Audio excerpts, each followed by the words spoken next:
drive on him. This is twice now the Celtics have been first to the floor. They try to Save with Horford. Unbelievable. Boston first to the floor. So good. Brown fakes, fires up the three. Bang! Tatum dives on the floor. Everybody dives. Jaylen Brown with the flush. Blocked by Porzingis. He's doing it all. Tatum spinning, driving, laying. Got it. Washington drives. Blocked by White. Oh, what a block from Derek White.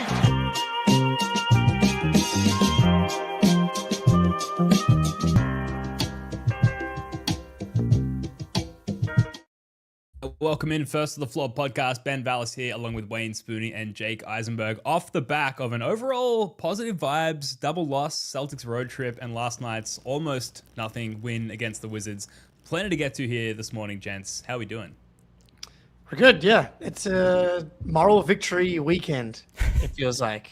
And then the Wizards, whatever you call that at the end of it. Immoral loss or win, I should say, with kind of how it ended was not. I mean, like the team looked great until they stopped looking great, and then it got a little ugly. But that game was really never in doubt. But yeah, man, OKC stuff. I thought that was a fascinating regular season game. It had to be one of the best of the season. Yeah, I guess we can zip through some Wizards stuff and get to OKC. And like maybe, I know Jake, you and Greeny did some Spurs stuff, but like that's the meat of the sandwich, I think. I think against the Wizards last night, we got to see a continuation of the Washington, we will not defend your center schematic defense where like, but this kind of bleeds into the Tatum stuff as well, because Tatum was just absolutely diming up Nemi for a lot of the game. But like I had to go back and watch so many of the Nemi buckets to be like, how did he get open? And it was just like two to the ball on the screening action for the Wizards, like every time. And Nemi just being like, okay, I guess I'll walk to the basket and get like open dunks or open layups every time. So it was pretty, even though we shot like, 26% from three, it was kind of a foregone conclusion just with how bad the Wizards are in general. Oh, man. Can you imagine being a Washington Wizards fan? Like, I don't know how they do it. Shout out to anyone that actually watches every Washington Wizards game, because I don't know if shout out. I actually think you should stop. I think you should quit. Because I just don't think that could be good for anyone's mental health. Like even if they get one of these top picks, it's brutal. I was very grateful for two things: one, being a Celtics fan, and two, just not having to play many of these tanking teams lately. Like we've had a few games, like a lot of the games have been good lately. Playing these games do nothing for anybody. It's like I want to see how Tatum's going. I want to see how the team's playing. Like I just don't think this basketball is good for anyone that's on the Wizards. As much as it was cool to see Tatum play 30 plus minutes, and that's probably the story of the game, just the fact that he was out there for 32 minutes. How many minutes was it really? Like, how many minutes against the Wizards? Like, what's the exchange rate? Is it like 0.75, 0.5 real minutes to Wizards minutes? Like the San Antonio Spurs, Cleveland, and OKC games may as well be like listening to a podcast on like 2.5 times. Yeah. I feel like playing against the Wizards, Spoonie, it's like going back to his early 5-on-5s versus the coaches, maybe like equal level of intensity. I feel like the main Celtics probably played harder than the Wizards did in that game, except Jameer Watkins, who was just like psychotic. Yeah, man, like we shot 27 shots at the rim, not in the paint, at the rim, which is an absurdly high frequency for how we play offense. Made 19 of them, so basically 70% at the rim on that high volume is just like pathetic defense. I don't understand their schemes really, and I'm not sure it's really coaching, because with the personnel they have and the point of attack defenders or lack thereof, you have like Trey Johnson and Trey Young as your 2 point of attack defenders. It's like Sarr, I think positionally is pretty bad right now. But no big stands a chance outside of like maybe Bam or something like that to defend with those two guys in front of him. And also to me, Sarr is a switch big. Like that is his strength. That's what makes him really unique. He's a good weak side helper, but he is not a good classical rim protector. And we saw that all night. He was either way too high up, too on the ball essentially, dump it to Nemi for a layup, or he got way too deep with his help, and Nemi just kind of sat in that little like high paint area, like 7-8 feet.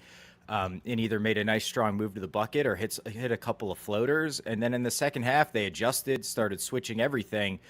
And then like I like Sarr's potential as a switch big, but the Jays were just taking turns roasting his ass, dude. It was great. Here comes the Alex Sarr propaganda. I'm not saying he played bad. What about Tristan Vukcevic? My Dude, guy was giving him baller. buckets all night. Dude, Ben, you might have a future in scouting. Like, Vuk, they had to bench him late in this game. yeah, he's scoring too much. They were like, hang on, man, you're 6 for 7 from 3. The lead just got cut to 12. We're putting in Sharif Cooper and Anthony Gill now. I had to double check the box score. I was like, who the fuck was on this team that we just played today? Yeah, it's brutal. Like, and I skipped through the whole NBA tanking thing. Every podcast for like 2 weeks talked about tanking, and I was like, is it really that big of a deal? I think just because the Celtics weren't playing any games against like their true tanking teams, I was like, is it really a problem? And then now, gotta fix it because that's fucking embarrassing. I will say I did like the casual stroll through the park win against the Wizards after some pretty grueling outings against the San Antonio Spurs and OKC. I don't know, unless you've got anything else on the Wizards game. I don't know. It's purely Tatum playing 32 minutes, and I think that's the story. So he gets off the Thunder game, which me and Greeny were talking about. Like, oh, it's exciting to see what's going to happen in that game. And Greeny was like, "Do they give him that game off? That'll be 4 games in 7 nights." And I was like, actually, they might give him that game off. And at the time, I was like, oh, but I want to see him play the Wizards game because it'll be a good tune-up. That ends up kind of being like the wrong take because it's actually kind of a waste. But he said in the post game that the minutes restriction is now up. He played 32 tonight. It's hard to know exactly what the minutes restriction was, but 8 minutes in the first quarter, then came out 8 minutes in the second, and then played the entire third. And I think that changed because they knew they were going to be up so big. He did come back once the lead shrunk down. I'm guessing the limit's at around 30 minutes now, which if it's already at 30 minutes, and then he said it should kind of tick up again in a week if my body continues to respond as it's responded to the first week, that means we're going to be into the 35-minute plus range pretty comfortably before the playoffs. So yeah, I know the shooting's been not awesome, but I'm still really, really encouraged by what we've seen like after a week of him playing basketball. Yeah, to me, it just feels like he does not have the conditioning right now. It's almost like you can see, like, damn, this dude is really tired. But when he has those spurts where he looks like fully, okay, I've got my wind. I don't have to try too hard on defense because I'm guarding Jameer Watkins in the corner. And then, like, some of the athletic burst stuff is really, really encouraging. I think maybe the vertical lift isn't totally there right now, although that Euro step two-handed jam was fucking nasty, dude. Off the right foot. Yeah. So yeah, I'm super encouraged, and like, you really could not, for having to deal with your best player blowing out his Achilles, like, this is lining up absolutely perfectly. He's hit like every step of the way. He's going to be able to play maybe 10-ish games at 30 plus minutes. Like, I'm starting to get really excited about what it's going to look like in the playoffs. Like, he's probably not going to be 100%, but there's a chance he's very close. Yeah. I mean, we've seen inefficient shooting Jayson Tatum like in his prime, like while playing his best championship winning basketball. So like that's going to be the last thing that comes back. I do want it to come back very much though. Like I did want to ask you guys, like, safe space, like we all love Jayson Tatum, huge green teamers. Is there anything in your experience watching the Tatum return that you're feeling uncomfortable about or that you're not liking so much? Like, again, it was incredibly way too early and way too harsh to put any criticism on him at all. That said, safe space, is there something that you're like deep within you not liking so much? Are you hearing some voices? Yeah, I'm hearing some voices. I don't know what your voices are. I think what's important is like the version of Jayson Tatum that we saw before he tore his Achilles.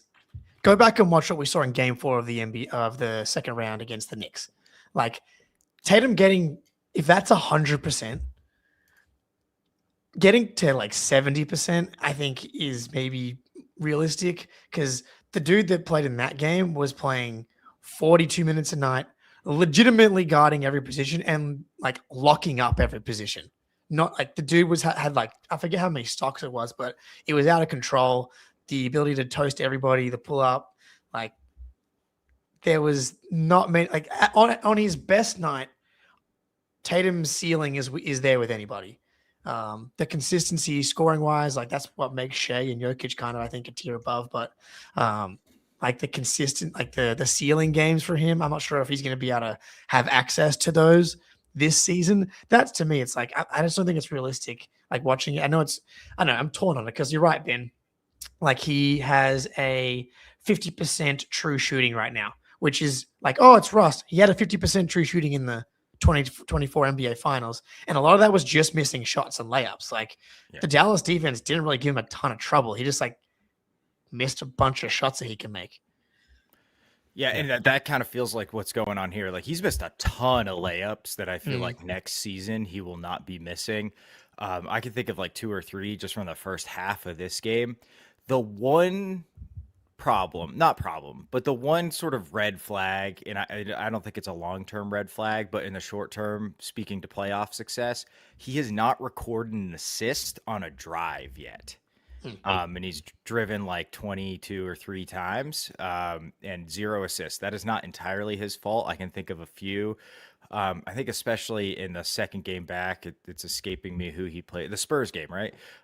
He dimed up a bunch of guys and they just missed open threes. But, to me, that speaks to teams are not collapsing on his drives like they do to 100% healthy Jayson Tatum. And you can see it sometimes. He's turning a lot of drives into post-ups, which kind of means he's not compromising the defense in the ways that require strong help and quick help defense to come, which is going to lead to a lower assist total. Again, do not think that is a long-term issue, but short-term playoff success, I think it's something to watch is how effective he can really be getting downhill. Part of it's probably confidence, and another part of it is just not 100% physically. He's had like a couple of good kick out like hockey assists, I think, where he has drawn some extra attention on the drive, and he had, I guess it's like for whatever reason per the tracking data, like not a kick out or not an assist on a drive, but he had like a dump back to Nemi against the Wizards last night, where I think it resulted in a Nemi bucket. So yeah, it's not like the holy shit Giannis style, everyone defensively collapse on Jayson Tatum, panic stations, but there are signs. And I guess that's the best part about watching him come back, right? Is there are these flourishes where, like, whether it be a couple of minutes stretch or just a single play, there are moments where it's like, oh shit, like there's that guy. And I really liked in the Spurs game where not that Luke Cornett is some like elite perimeter defender, but Jayson Tatum just like took Cornett to the bucket and like finished through him at the rim. And that's like a thick 7-foot beast of a man, and this guy's like 10 months away from daring his Achilles. I thought that was pretty sick. So anyway, yeah, the drives to me have been the most encouraging. I think that there could be something to that as far as the collapsing of the defenses go. They haven't updated the tracking for today's game on the NBA.com, but coming into tonight was averaging 7.7 drives per game. That's down from 10.3 last season. So like not a huge drop off, but like also that's just purely a minutes thing, right? Yeah. So like I actually think like per possession is probably right about there. 9 for 15 on drives coming into tonight as well. And so I think you're right. Like the drive on Cornett, the drive on Mobley in crunch time in the Cavs game was really impressive. There was a bunch tonight I thought that were really good. So I think that the collapsing is coming. The gravity's definitely there. Like teams kind of freaking out on the pull up. I mean, today's game, I just don't even really know what to talk about. But Trey, our good friend of the pod, tweeted this one out today, which I thought was interesting. All right. So no, I put it in the wrong place. Did you save me, Ben? Backgrounds? It's an overlay. That's the old background. Save me. Hang on. That's my bad.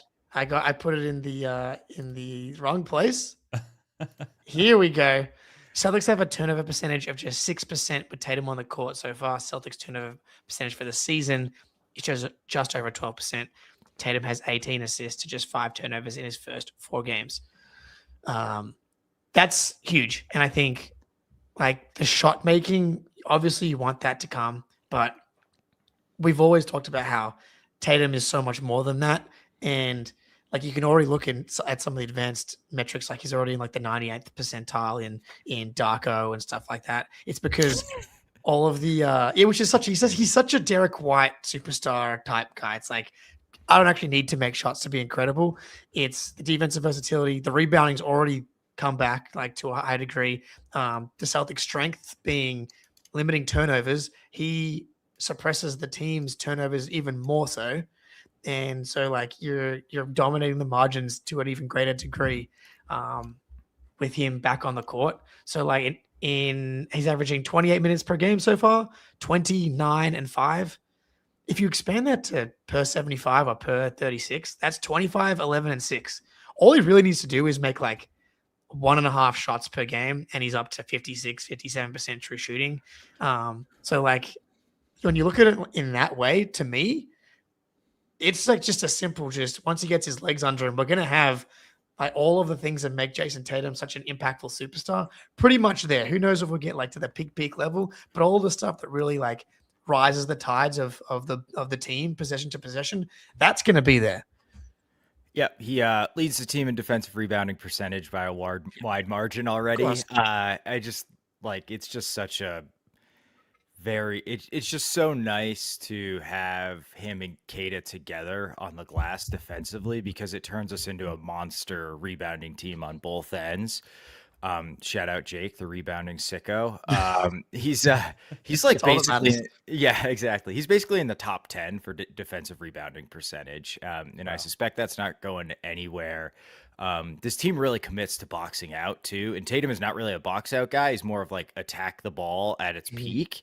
And that can pose some problems, but when you have guys boxing out around you and then he can just kind of go and get it, he's going to get a shitload of rebounds, and we're going to be a really, really damn good defensive rebounding team. So yeah, man, like again, the drives thing, total nitpick. Like otherwise it's been awesome. Yeah. Like defensively, especially, I'm shocked at how good he looks. Yeah, it has been thoroughly like well ahead of expectations, I think, of in terms of how it might have looked when Jayson Tatum or really anyone would have returned from an Achilles injury, especially 10 months down the road. It's insane. So we are nitpicking and prefaced all of that with safe space. Very, very happy with the on-court product so far, and it's clearly only going to get better. I want to touch on the OKC game quickly before we move on. I know we're going to get to like the army of wings, the wing depth situation, which has really been showing itself lately. But the OKC game, maybe leaning back into the Spurs game as well, like incredible positive vibes, double loss there out on the road. And like, I don't know, Jaylen Brown, I thought like he obviously lost the Shea matchup. I thought it was cool that he took it on, but like he got sort of, let's just be honest, like pretty thoroughly cooked by Shea like throughout the game. And a couple of blown defensive assignments, got backdoor cut a couple of times, sort of some Jaylen things. But I thought for the most part, just like Jaylen Brown, and he's been doing this all year, the leadership aspect, and doesn't always come through with the efficiency on the box score. But like this was a spirited attempt at beating the best team in the league, essentially, with a very diminished roster out on the road. A lot of guys who probably Shaq does not know who Baylor Scheierman is, and probably several of the other guys on the roster.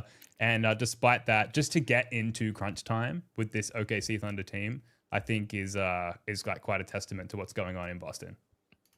So I know he had 6 turnovers, but this game to me was like such a Jaylen progression development game.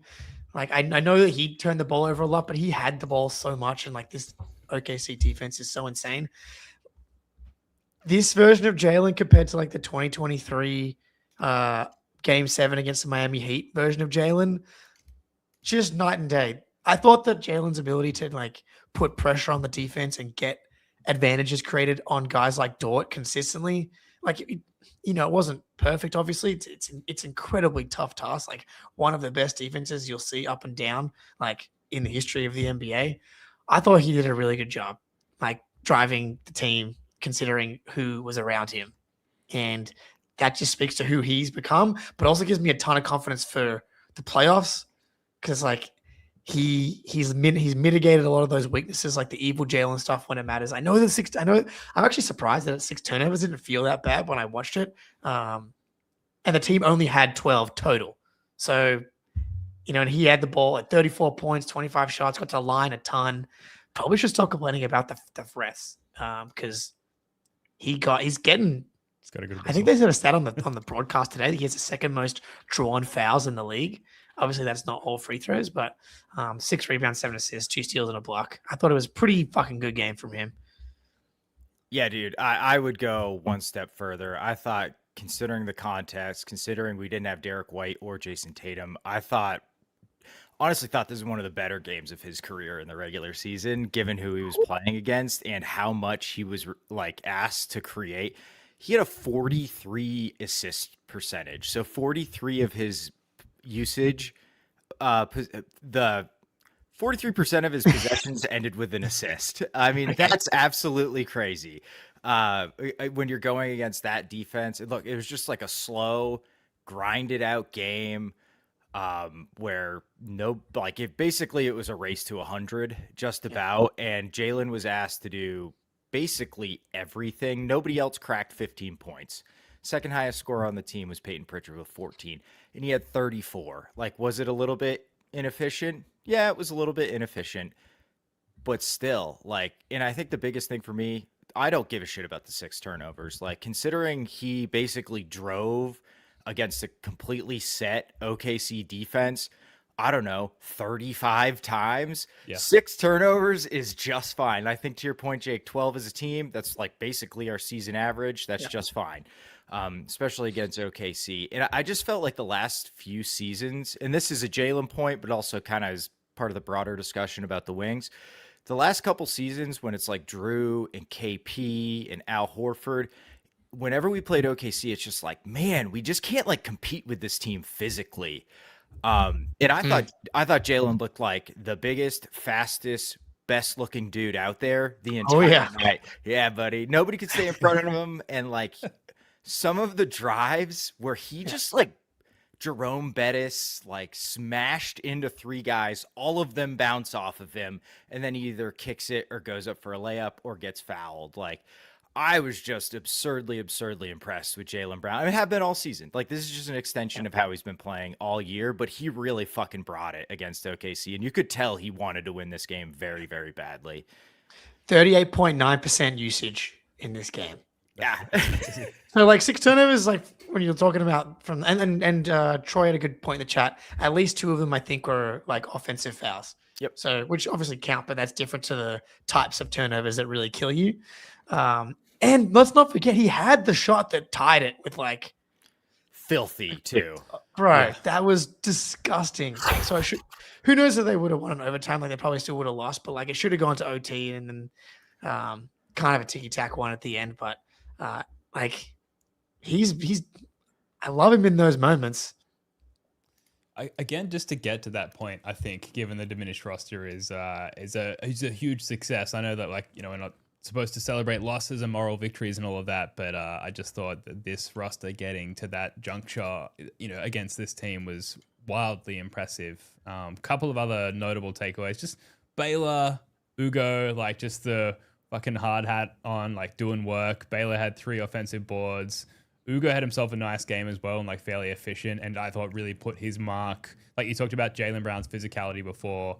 We did need other people to come in and uphold some version of that physicality, and I thought Ugo did a really good job there. On a nationally televised game, just kind of stamped like himself on the map essentially. So I thought that was really impressive and really some good showings across the board. But it does make you wonder, like if you have Jayson Tatum and Derek White out there, like what this game might have looked like and what it potentially might look like in the NBA Finals. Yeah. I don't know. To be fair to the Thunder, they're also missing Jalen Williams and Isaiah Hartenstein. I would argue that Jayson Tatum and Derek White mean more to the Celtics than J-Dub and Isaiah Hartenstein, but just I think important to note that as well.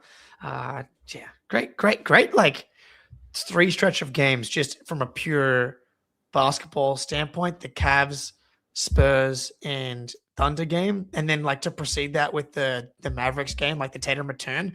As far as like fandom, like lore, like this little stretch right here, I think is one of the more and especially to get this in March when the NBA just kind of falls apart, to be honest, before the playoffs start.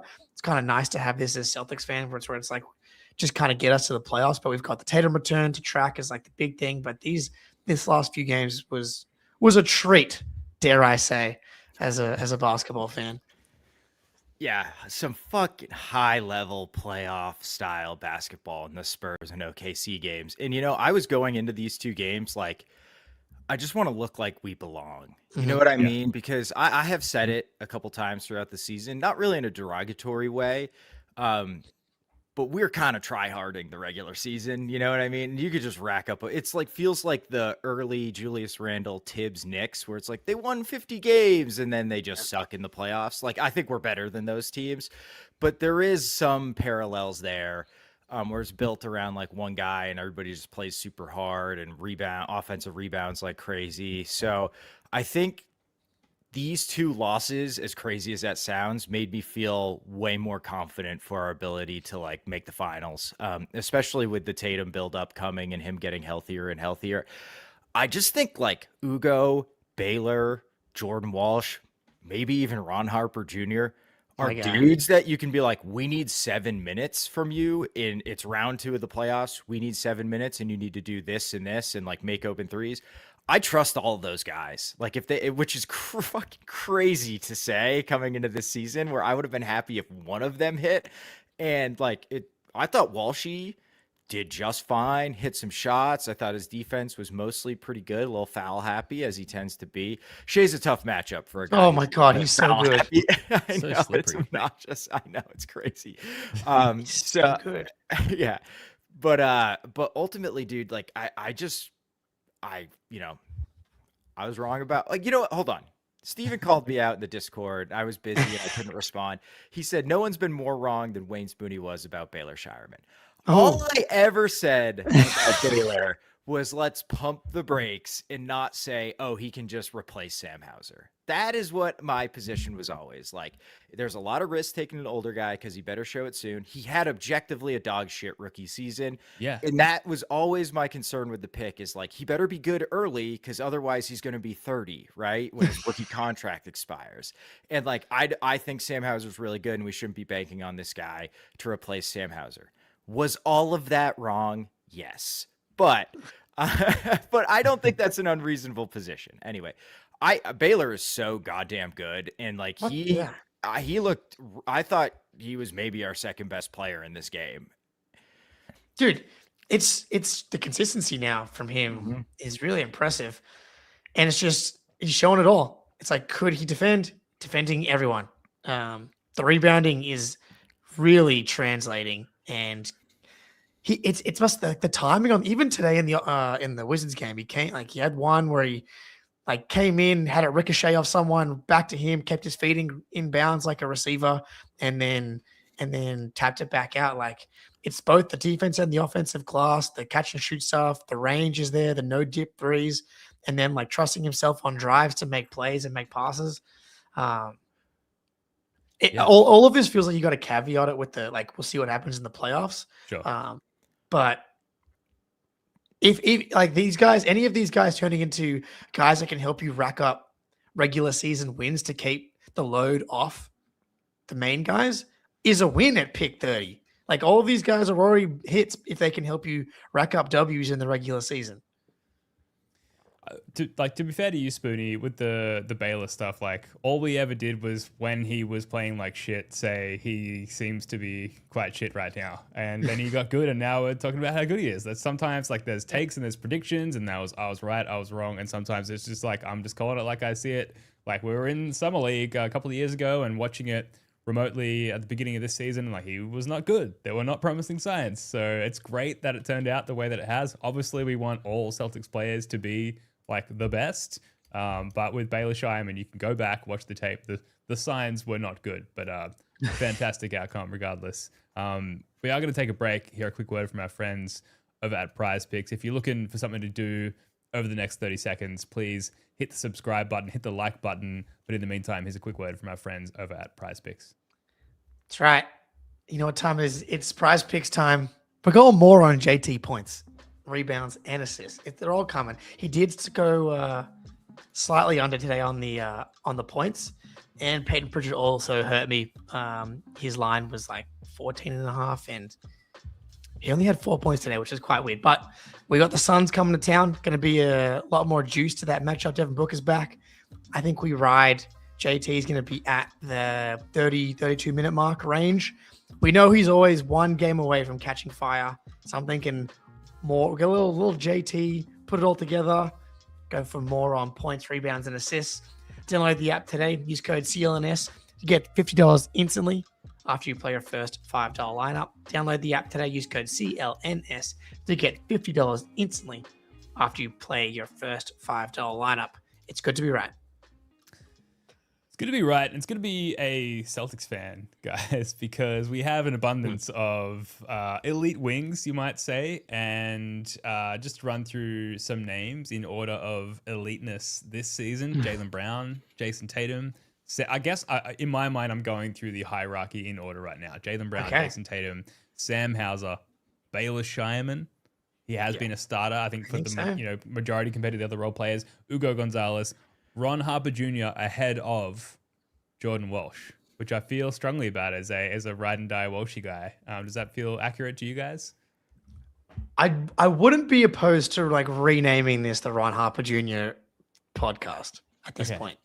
Like that's kind of where I am right now. I've been like, I was clarifying in the Discord today, like, and Keith Smith was saying, don't worry, we're gonna be signing Ron Harper Jr. to a standard contract at the end of the season to make him playoff eligible. The army of wings was also one of the most fun things about both the Spurs game and especially the Thunder game, because there was no Tatum and no Derek. Joe had nothing left except to play all these guys a ton. Ugo was awesome in that game, by the way. Didn't really talk about him. Actually made 2 free throws, which was nice to see. But he guarded everybody, gets on the glass. He's a stocks machine, like 27 minutes for him. But now it's like, okay, you've got Hauser, Baylor, Harper Jr., Gonzalez, Walsh. 5 dudes. Hauser, you kind of put in a separate category because he's been doing it for a while. But Baylor, Ron, Ugo, and Walsh, they called them the Young Wolves on the broadcast today, as coined by Jaylen Brown. I don't hate it. It's not terrible. Wolves? The Young Wolves. Right. Okay. Good comeback from Baylor to remind everybody that he's definitely not young, which is absolutely true. I mean, Ron Harper Jr. is also not that young, but the thesis and the hypothesis stands. These dudes just come at you in waves, and they all have length. They all bust their ass. They both get on the defensive, offensive glass. Ron Harper Jr., though, like, is he having a moment, House? I think this guy really gives a shit. And we were talking about his shooting again in the Discord, like the volume, like the number of attempts now is like between the G League, his last year at college was high volume, 40% plus. I'm just so Ron Harper Jr. pilled, and the fact that they've kind of developed him. I saw Eric Weiss talking about this on Twitter about a guy that like needed to really work on his body, but like, and a dude that was, finding the diamond in the rough. That's the magic of scouting. Like, it's easy to identify that Jayson Tatum was going to be fucking good, but it's like, can you find these guys here and identify the things that they need to fix and work on in order for them to be impactful NBA guys? And to me, Ron Harper right now, like, if I had to bet on him being a legit rotation player, like, it's hard for me to see how it fails at this point. Yeah, if he's going to make shots and defend at a pretty high level, there you go. And he played on the ball a lot at Rutgers. I think probably the one weakness of his game is his like passing on the move and reading defenses. Guess what? We don't care. He doesn't need to do any of that other than like one pass away and keep the ball moving. And like every single one of these guys, I'm just going to exempt Hauser because Hauser to me is just kind of a step above. He's clearly a playoff guy. All 4 of these dudes make super quick decisions. And I think that's often a lot of these 3-and-D guys where you're like, he can play some defense and he's a good shooter. Like, why isn't this guy working out in the NBA? And it's almost always that they just don't make quick enough decisions. They don't read the game at a high enough level. And like even Walshy, I feel like actually Walshy's always kind of been a pretty quick decision maker, but like Ron Harper's come in And it's just like he makes the right decision every time the ball gets swung to him. He never hesitates to take a shot. If he gets closed out hard, he'll take some dribbles, try to get to the rim. And if if somebody else is open and it needs to be a swing, boop, boop, he moves the ball. We had a couple where Harper was the guy who was like the hockey assist, where it's just a kick out to him. Defense, hard closes out on him, and he just moves it one or two more times, and it's a wide open shot. And like, if you can do that and make your shots, and like if they really sell out and drive a closeout, and like the defense to me has just been crazy. I mean, not like it's super elite, but I just didn't know what to expect, and it's been like pretty damn good for the most part. So I don't know what Brad is doing. Honestly, probably violating the Geneva Convention in some way. Yeah, like I don't know if he's got like the super soldier serum or whatever it is from Captain America. Never watched the movies, not a Marvel guy, so apologize. But like he's just rolling these guys out, and they're all good. They all play the exact same way with like slight differences. And like the lineup data is crazy. Scheierman and Ron Harper together with Ugo off, plus 21.5 net rating. Harper by himself, plus 20.3. Ugo by himself, 19.1. Ugo and Baylor, plus 15.5. Ugo and Harper, plus 4. It's just like, it doesn't matter what combination we have of these guys out there. Ugo, Scheierman, and Harper together, plus 133. It's 1 minute, but maybe try that one again, Joe. But it's just crazy that we had to get rid of Josh Minot because we have too many good young wings. That's fucking bananas. Josh has been kind of doing like some stuff with the Nets as well. Listening to the Ball pod, they were like, Joe and Brad are like on their Spolstra demon shit. We've kind of become them, where it's like we're 3D printing these role players out of nowhere. That's basically pushing this version of the Celtics to new heights. Like whether it was Caleb Martin or Gabe Vincent or Duncan Robinson, like all these dudes, like where the fuck do they keep getting these guys from? That's us right now. Like we're at the point where it's like I'm scared to lose like Ron Harper Jr.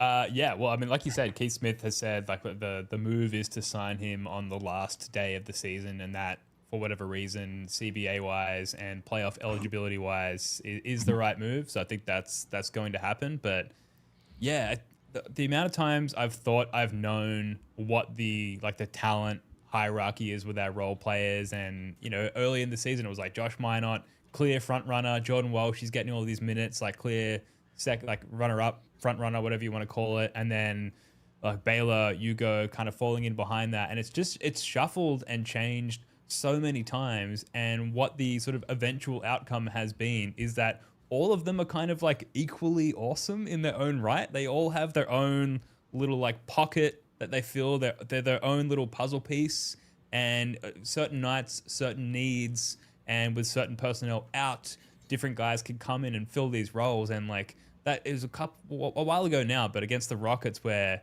we were down quite a few people and Ron Harper Jr. comes in, bangs a bunch of threes, just like lives in the corner, wide open threes all day. And then I really like his drives out of the corner as well. And I liked like the angle of his, he'll drive sort of from the corner towards the free throw line almost, and then kind of veer in at this really harsh angle. Feels really challenging for the defense. And then obviously defensively, like holding Durant to 11 points or whatever it was in that instance. And we've seen a few other occurrences of that, but it's just crazy, the Celtics developmental situation this year. And now I'm kind of confused as to how to rank and order these guys, because they're all just sort of on one level, which is all equally awesome. And I know we're going to get to the playoff rotation conversation in a second, but it's like a difficult conversation to think about who will be exempt from the playoff rotation, I think, at least for me, depending on the matchup, of course. Yeah, well, I mean, like, we'd even say the numbers from the Spurs game. The dude was had 22 points, shot 6 for 9 from 3, had like a ton of nice plays, and like they needed him all night long. It was just incredible. 33 minutes, multiple games were really impressive with 30 plus minutes this season. That is interesting. Like, if you, let's say, like, you got 3 to 4 years, like, with these guys, who, like, how are you ranking your, like, it's like kind of expansion draft style. It's like who do you rank and keep? Like if Brad all of a sudden these guys play so well that like he has to give them real contracts, for example. It's like how do you start prioritizing? Like I'm with you, Ben. I've moved Harper ahead of Walsh for easily. It's hard for me to move him ahead of anybody else, but like it might take Ugo a little bit longer to get into. I'm worried about Ugo in the playoffs just being completely ignored. Whereas I think Ron Harper Jr. can punish guys if he's left wide open. Like I could see Ron Harper Jr. having a Grant Williams Game 7 moment just because of his shooting and like teams having to pick their poison. Yeah, man. I could see. I think to me, Baylor, I think is pretty easily in the lead right now. Just from a taking Hauser out still. Yeah. Hauser is not part of this discussion. He's too established as an NBA player, I think. I think Baylor's pretty clearly above the other three. Ugo was not good last night. At all. Yeah. I thought he had a pretty rough game against the Wizards, and it's the Wizards, so who gives a shit? And he's been really good for the most part, regardless of who he played. I thought he was really good against OKC, matched their physicality, matched their athleticism. We really needed him to kind of do those types of things against OKC. But I just think Baylor's so steady. I trust him the most, to do a bunch of varied things on the offensive end in a way that none of the other three guys can do. Like Baylor run a little pick and roll. And his passing, I think, is just by far the best of that group. But Harper and Gonzalez's athleticism and just like Baylor plays hard, but so do those two, and they're just more athletic. So I think it's a little bit more impactful when they do some of the dirty area stuff. But the concern with Baylor was always defense, and now he's just really good at it somehow. And so it's like he's gonna have like this crazy offensive versatility, be a good defender, and then they're all just nasty rebounders for like their size and position. All four of them can get in there and get dirty. I think we may just see one of these guys every game in the playoffs, like depending on who we play and what we need that specific night. I mean, we'll see more of them, but I mean, like, to me, it's like one of these guys every game is going to get like 20 plus minutes in the playoffs. And it just might depend who that guy is. But I just like don't see how you bump any of them. I don't see how you can bump Baylor. And then the next step down, I don't know. Hold on. I'm kind of rambling. Short term, I think you're right. 2026 playoffs, Baylor. Talking about 2029 playoffs, I think Baylor that's what I was just going to say. Who's got could the most fall potential? to the bottom. Yeah, who's got the most potential out of these guys? Yeah, it's Ugo. Yeah. Surely. Like, he's just shown the most amount of promise, and he's so young, and you have to, like, I think you have to invest in that promise. And, yeah, like you're saying, like, while that may not manifest in the immediately on the horizon playoffs this year, like, long term, you have to buy into, like, what Ugo has shown us so far, which is, like, clear promise, clear, like, hoops acumen, feel for the game. But, like, to your point, Spoonie, Baylor Scheierman, like, plays jazz. He's random. He improvises well. Like, he'll jam with whoever's out there with him. And I don't think Ugo's necessarily capable of that thus far. He's more kind of, like, straight up and down, if that makes sense. He's industrial music. Yeah, he has, like, 9 Inch Nails. Yeah, hell yeah. So, but, we'll give Ugo some time to sort of develop his eclectic music tastes and broaden his horizons going forward. Yeah, dude, he's 5 years younger than Ron Harper Jr. Baylor. Like, that's great. He's 2 years younger than Walshy even. I do think I certainly am guilty of like not forgetting that Walsh is 3 years younger than Baylor and Ron Harper Jr. And like he still has a ton of tools. And I honestly like don't think Walsh has done anything wrong. Like if Baylor and like Ron Harper Jr. were not on this team and Walsh was just like constantly playing 15 plus minutes a game, I feel like we'd be like, Walsh, he's so good. Like this is amazing. Because I really have liked his minutes when he gets a chance. He's just kind of fallen down the pecking order a little bit. But again, 3 years younger, that's a lifetime. Like what's he going to look like at 25? Yeah, I mean, even just looking at like how much he's improved from coming into the league to this season, right? Like if he takes like another jump in that same level, he's going to be, really good. Ugo, it's like, yeah, Ugo has the ceiling you can see, but sorry, John Corrales, I do think I think there's a clear flaw here. Like, I know Steven in the chat, we were kind of going back and forth. A bunch of people were talking about like redraft and who's had the best, like would Ugo make or rookie? And like he might not have had the best rookie season, but I think if people were drafting this past draft, he would probably go close to the top 10. Oh yeah. But yeah, like the shot making is such a question mark to me still for him. Whereas everyone else in this group, I feel much better about their ability to shoot it. I'll give Ugo credit; he's not shy still. So like I appreciate that. Like the trigger is still quick, and he doesn't hesitate, makes those quick decisions that you were talking about. But like that piece of his game, I don't think is a guarantee. Obviously, it's the Celtics at this point. Everyone's just going to learn to shoot and be awesome, so it doesn't matter. But it's inevitable.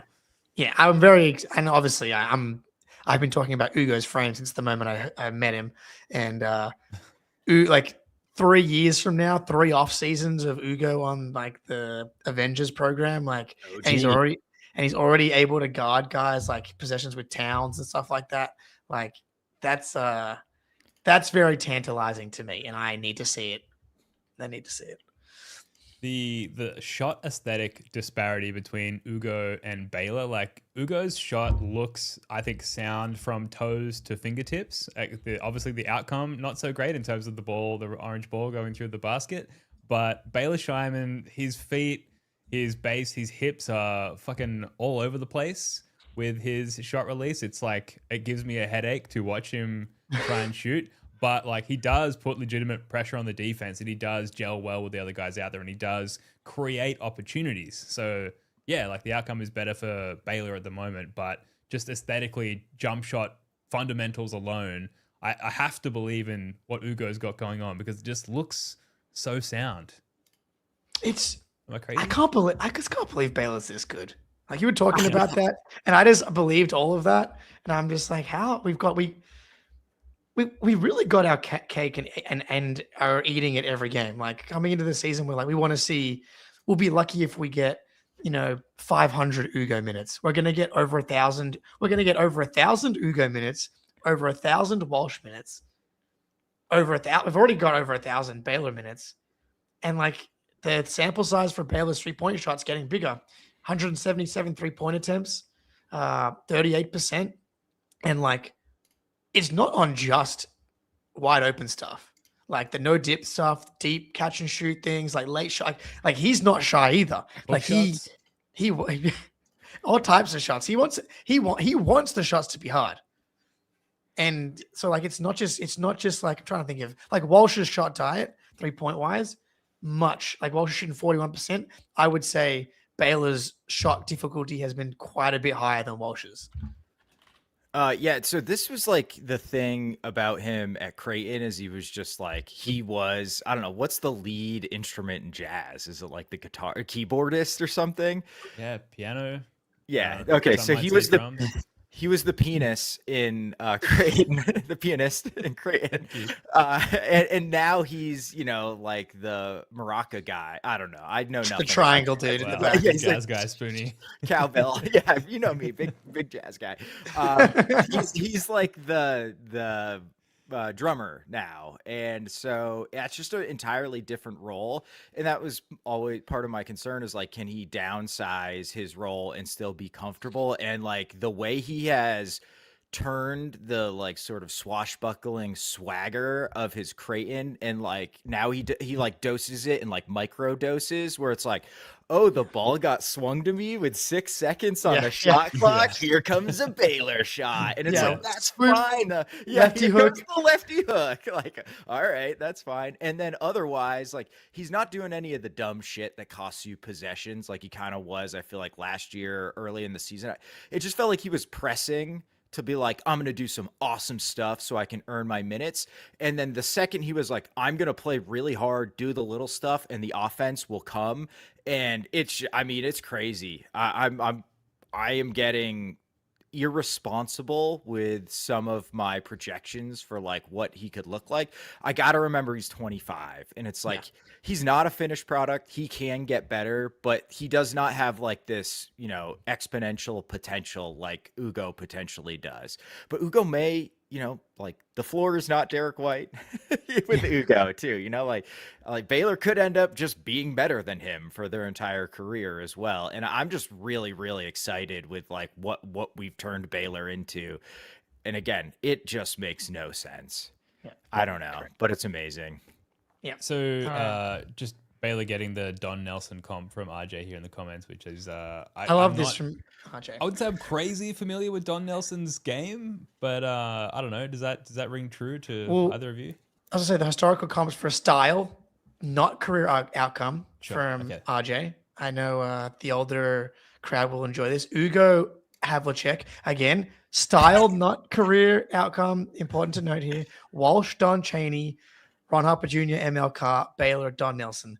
I'm going to have to defer to Michael Eisenberg to answer this question with the proper knowledge. But Ugo Gonzalez is John Havlicek, so I'm going to take away from that, which is awesome. Yeah. Great news for us. So at the top of the wing depth chart, Jayson Tatum, Jaylen Brown. I don't know that us and enough podcasts and outlets, whatever out there, have taken enough opportunity to stop and give Jaylen Brown his flowers for not only everything he did all season while Jayson Tatum was out, but even like since JT's been back, I feel like Jaylen's just kind of quietly resumed cooking, whether Tatum is playing in the game or not. And I think that's really impressive, and that dynamic will change, obviously organically as time goes on, but I just think I don't think that I've seen enough out there. It's all been Jayson Tatum, and that makes sense. We miss JT. He's been gone for 10 months, catastrophic injury, huge effort to fight and work his way back to where he's at now. But all the while, Jaylen Brown has just been cooking, and I don't think that I've seen enough, like, by the way, this is great, Jayson Tatum, but Jaylen Brown, like, hat off to you, my man, because, like, what a fucking insane stretch. And he's not taking a back seat. And yet there's still so much bandwidth for Jayson Tatum to ramp back up and like find shots and take on possessions and moments throughout the game. And I just think the way that he's handled it up until JT's return and the way that he's handled it during so far, including going on the stream and being really transparent about, like, we had a conversation about what we both want, what winning looks like, how we see the future ahead, that kind of thing. I just think 10 out of 10, full marks, Jaylen Brown. So good. I love this man. And rant. That's beautiful. I don't even know what else I can say about that. But yeah, there are comments that he makes that can sometimes be misconstrued, and sometimes I wish that he would just be a little more direct about how much he loves Jayson Tatum. But he basically has been since Jayson Tatum has come back. Talked about commending his bravery for coming back, and they've slotted in perfectly. And I think that both like the development that Jaylen's been able to do without Tatum, we're seeing now with Tatum back out there, how impactful that is. But yeah, he deserves like captain's knock, hat tip. Like, thank you for steering the ship while and holding the fort down while Tatum was gone. And now it's not like, oh, I'm here to like take over for you, Jaylen. It's like, no, I'm here to. And Tatum's been humble on the other end of it. Been like, he's not trying to come in and be like, oh, I'm taking my team back. And that's never been these guys' things. And I mean, it's the way, even though the media wants to kind of make it about that, like, that's never been the way they've played. It's never been the way they've communicated. And unsurprisingly, they've kind of gone back to just doing the thing that is going to lead to the most wins for the Boston Celtics, and leading by example. Very happy to have both Jaylen in particular from this season and Tatum coming back. Yeah, there was the T-Mac thing that came out there. I think I had heard it before, but T-Mac convinced Jaylen Brown to not ask for a trade in like 2019, who like very much would have been understood if he asked for a trade, because he got yanked around in that season. Fucking Kyrie, dude, almost. Can you imagine if we didn't have the Jays together? So sad. It'd be brutal, dude. We traded him for like Kawhi or something. Yeah, Well, I guess 2019 he'd already be at Toronto, but Kawhi's doing pretty good for today. I suppose that, yeah, but he doesn't, it's the Just kidding. injury stuff. Yeah. Like, Jalen's a fucking Iron Man. So, Yeah. so, okay. It is so, first of all, Ben, to quote Ben Simmons, great job by you, because I love that everybody is talking about Tatum. It's basically been like a month of straight Tatum discussion, and quietly Jaylen Brown has just been fucking awesome for the entire season. It is really, really hard to basically be the lone star of a team, of a good team. Like, yeah, okay, whatever. You can be the lone star of some dog shit team. Nobody cares, whatever. The combination of offensive load and like just physical, I'm completely, it's 7 o'clock in the morning. I'm sorry, guys. Like the offensive load and how hard he's played, and the fact that he has just mentally been the leader of this team, basically like his whole entire career. It's like the co-stars, but when it's just you out there driving so much offense, high usage, and you're playing really hard because you want the guys next to you playing really hard. And Jaylen has set the tone from the very beginning. He's second in the NBA in drives per game, like 9 potential assists per game. And like 66th percentile on a ridiculously high volume of isolation possessions. Like a lot of the offense, obviously the offense has been great. We're way up there in efficiency, but there's a lot of possessions where it's like, hey, Jaylen, can you just kind of like go do something for us? Like, here's the switch. Sometimes he doesn't even get the switch, and he's just asked to get downhill, collapse the defense, and make the right play. And he has been so damn good making the correct decision this year. Like when he attacks the teeth of the defense, like thinking back on like the 2023 Miami series, like it doesn't even seem like he's the same guy. The handle has improved. The decision-making has improved. Just the passing accuracy has improved. And we may be looking back on this stretch without Tatum to be like, that is when Jaylen Brown sort of hit the final step in his career progression. And it may very well be like the best thing that ever could have happened to the Celtics, assuming Tatum comes back to 100%. And yeah, like you can tell there's just stretches of the game where he's like, it's your time, JT. You run the offense for 3 minutes, like get your reps in. And the fact these guys are just kind of willing to both sacrifice, because we saw it, like if it's just one Jay for an entire season, that Jay is going to get all he can eat. It's a buffet of the offensive end for that one Jay. So they do have to sacrifice some usage to accommodate the other Jay.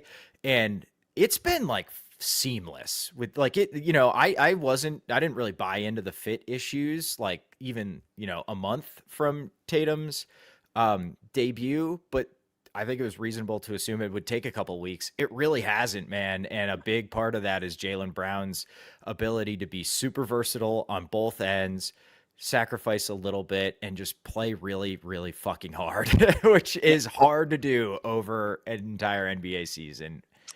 He's fun to watch. Very, very awesome basketball player in person and duo to have as your franchise cornerstones.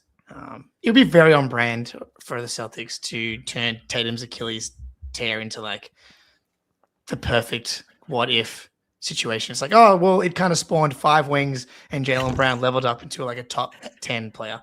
Great. And Tatum ended up being basically exactly the same. Totally. Yeah. Well, it's seemingly heading in that direction. And on the Jaylen stuff, like just whatever happens this postseason, we're always going to have, and it's going to probably come up in his Hall of Fame induction. Like there's always going to be this stretch. Remember that insane Jaylen Brown stretch from 2026? Like we're always going to have that to refer to, which I think is an awesome takeaway from this season. We'll probably have more to take away from this season by the time it all wraps up. We were going to get into like closing playoff lineups and stuff like that, but I think that's a nice meaty thing that we can save until next time. So that's going to do it for this one. Thank you so much for joining us. We will be back later on in the week. Spoonie, Jake, love your work, guys. Until next time, go Celts.